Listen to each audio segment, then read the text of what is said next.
Jeff, welcome to Art San Diego 2015. Thanks for having us. Yeah.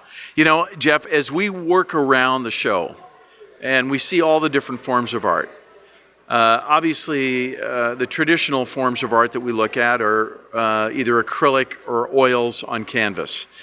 We step into your booth and there is like a explosion of color and forms and mediums that are completely different from anything else in the show. Why don't you give the viewers an understanding a little bit about when you began this process and what inspires you to do what you do? Well, as you can see, I'm completely different than anybody else out here.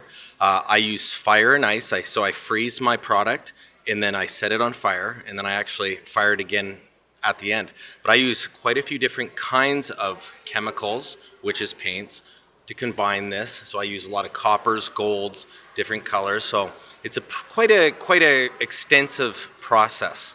So first I start by preparing the aluminum. This is all aluminum collection that is here today.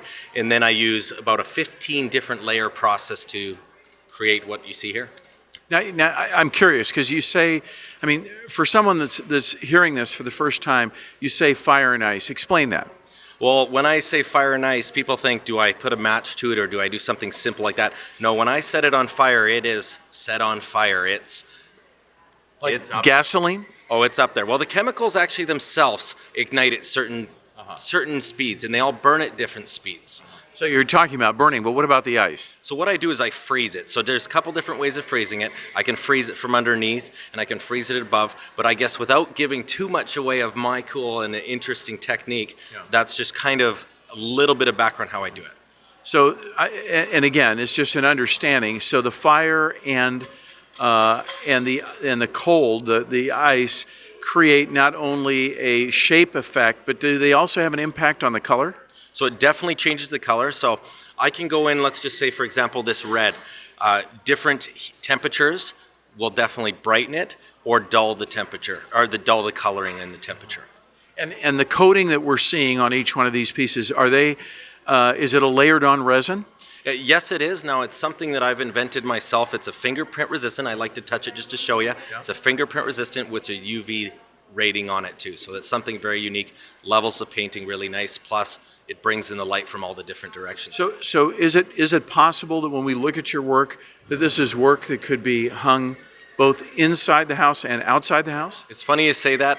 I tell people yes. In the art world, some people don't like to hear that their art could be, you know, outside just because it is such a very nice art. But at the end of the day, yeah, you could put it outside. It's UV protected, it is rainproof, and it is, it's just... Well, you know, especially in the desert, I have a home in the desert, and it's not uncommon for people to build homes with outdoor living rooms, outdoor living space. I look at the work and I think to myself, my gosh, would it be possible in settings like that to be able to create an outdoor wall art that would accentuate that kind of a living space? Yeah, and the fun part about my art, now you can see the light plays a big part on it, but could you imagine with the sunlight coming across, as I design my pieces and develop my pieces, I design them to work with light. So the sun was to come here, as the day goes on, your art changes, and it looks completely different throughout the day. And that's kind of why I designed it. But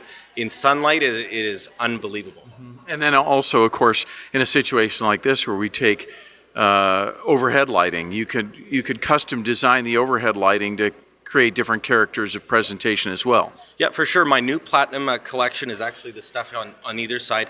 Now I design them and I paint them so that when I do put different colors to them, they actually change with different colors, and that's actually something new that I brought to the show today. That's great.